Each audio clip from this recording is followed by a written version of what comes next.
দেখেন, নির্বাচন আসলে একটা নির্বাচনের কিছুটা গরম, যেটা বললেন আমার ভাই ফরিদ, এই গরমটা সবার মধ্যেই থাকে। আপনার নিশ্চয়ই মনে আছে কয়েকদিন আগে জামাতের একজন শীর্ষস্থানীয় নেতা বলেছেন যে ভোট কেন্দ্রে আসার আগে মা বাবা স্ত্রীর কাছে বিদায় নিয়ে আসার দোয়া নিয়ে আসবেন। এটা সর্বোচ্চ সহিংসতার থ্রেট দেওয়া, থ্রেটিং।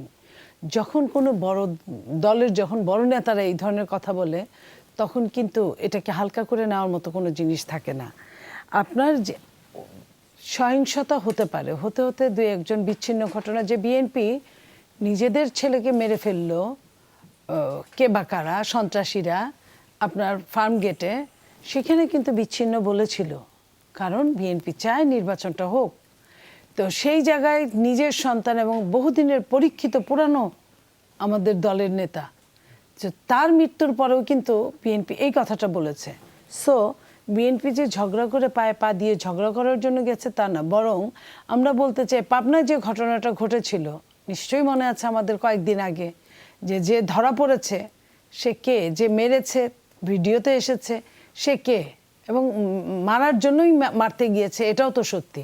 আর এইখানে যে মারামারিটা হয়েছে, এটা কিন্তু এটা অনাকাঙ্ক্ষিত একটা ঘটনা, কাঙ্ক্ষিত না। এটা একসাথে গেছে তারা আইসির ওখানে, সেইখানে যে ঘটনাটা হয় স্বাভাবিকভাবে, সেটার একটা পর্যায় পর্যন্ত বাড়াবাড়ি হয়েছে। প্রত্যেকেই কিন্তু সবাই সবার জায়গায়, কেউ যে চুপ করে বসেছিল তা কিন্তু না। আহতদের দেখলেই বোঝা যায়। তো একটা দল বড় দলের একটা মানুষ বেশি হবে, এটা স্বাভাবিক। সেইখানে আপনারা যদি নিজেরাই আমন্ত্রণ জানান মারামারিকে, তাহলে তো আমাদের বলার কিছু থাকে না। আর কেউ কি নিজে মার খাওয়ার জন্য কাউকে কি আমন্ত্রণ জানায়? আসলে আমি তো বললামই আপনাকে, প্রমাণ দিয়েই বললাম, শীর্ষস্থানীয় নেতা নিজেই বলেছেন দোয়া নিয়ে বের হওয়ার জন্য নির্বাচনের দিন। তার মানে কি, এটা নির্বাচনের 10 দিন 15 দিন আগে এই কথাটা বলার অর্থটা কি দাঁড়ায়? অর্থটা কিন্তু কোনো ভালো কোনো অর্থ দাঁড়ায় না।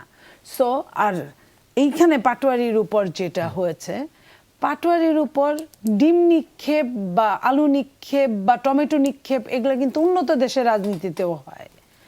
আর এখানে বিএনপির দলীয় কেউ করেছে বলে এমন কোনো প্রমাণ পাওয়া যায় নাই। যেখানে ভোট চাইতে গেছে সেখানে উপর থেকে নিচে থেকে, এইটা কিন্তু কোনো ভিডিওতে আসে নাই। ডিমটা আসতে দেখা গেছে, কে মেরেছে এটা দেখা যায় নাই। সো এইখান থেকে আপনার বরং তাদের পক্ষ থেকে অভিযোগ ছিল যে ভেতরে ছাত্র দলের প্রোগ্রাম ছিল এবং সেখান থেকেই, হ্যাঁ প্রোগ্রাম ছিল, ওইখান তো বিএনপির লোকই তো বেশি, বাংলাদেশে তো বিএনপির লোক বেশি। এটা 5 জন করলে একটা যে বিএনপির সাপোর্টার থাকবে না, আমি তো এটা না করি নাই। বরং পাটোয়ারি যে ধরনের, সে তার আমি সহ দাঁড়াইছে একসাথে, আমি সেটাই ধরলাম, সিনিয়র জুনিয়র বাদই দিলাম। বয়সেরও তো একটা ব্যাপার থাকে। মির্জা আব্বাস পাটোয়ারির বাবার বয়সের। পাটোয়ারি যে ধরনের কথাবার্তা বলে, এগুলা তো গ্রামে বলে চালে ডালে সিদ্ধ হয় না। যে ধরনের কথাবার্তা বলছে, রাজনীতি মানে এই না যে আপনি যা খুশি তাই বলবেন। তো বলার পরেও কিন্তু মির্জা আব্বাস ধৈর্য ধারণ করেছেন। উনি কখনোই তাদের নিয়ে, বা ওই যে আরেকজন নারীও ওইখানে দাঁড়িয়েছেন স্বতন্ত্র, সেও বলেছেন আমাকে যথেষ্ট সম্মান করে বিএনপির লোকজন।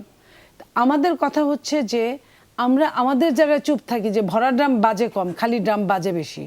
সে যে ধরনের কথা বলছে, আমি আরেকখানে এই কথাটাই বললাম যে মির্জা আব্বাস সাহেব তার এই জীবনে তার এলাকার যত লোককে সহযোগিতা করেছে, চাকরি দিয়েছে, বিভিন্নভাবে স্টাবলিশ করেছে, সেই মানুষগুলো যে কারো সামনে যদি পাটোয়ারি বাজে কথা বলে, তাদেরও কিন্তু এটার উপর একটা এমবার্গো থাকতে পারে। মানুষ কিন্তু আবেগে চলে, বিশেষ করে বাংলাদেশের মানুষজন। সেখানে কেউ তাকে রাগ করে বা এই ধরনের কথাগুলো তো ভাসছে হাওয়ায়, সবাই শুনছে আপনাদের টেলিভিশনের বরাত দিয়ে বা বিভিন্নভাবে সোশ্যাল মিডিয়ায়। সেইখানে কেউ তার কোনো ভক্তকুল থেকে কেউ করতেই পারে। এখন ভক্তকুল তো আর রাজনীতি করে না। আবার ঋণবোধ যাদের আছে, যারা চাকরি করে, তারা তো রাজনীতি করে না। তাদের কোনো না কোনোভাবে সে সহযোগিতা করেছে, চাকরির পরীক্ষা একটায় পাশ করেছে, আরেকটা হয়তো বলে দিয়েছে। এই যে জায়গাগুলো, এবং বিনা পয়সায় মির্জা আব্বাস এই কাজগুলো করে। আমি অনেকগুলো তার দেখেছি, তার ভক্তরা তার কাছ থেকে বেনিফিশিয়ারি যুগে যুগে। সেইখানে তারা যদি কিছু করে, সেটার জন্য মির্জা আব্বাস দায় না। এবং রাজনীতিটা হচ্ছে একটা বুদ্ধি অ্যাপ্লাই করার জায়গা, হুমজি গেলি কাজ করার মতো সব সময় না। রেভলিউশন প্রতিদিন হয় না।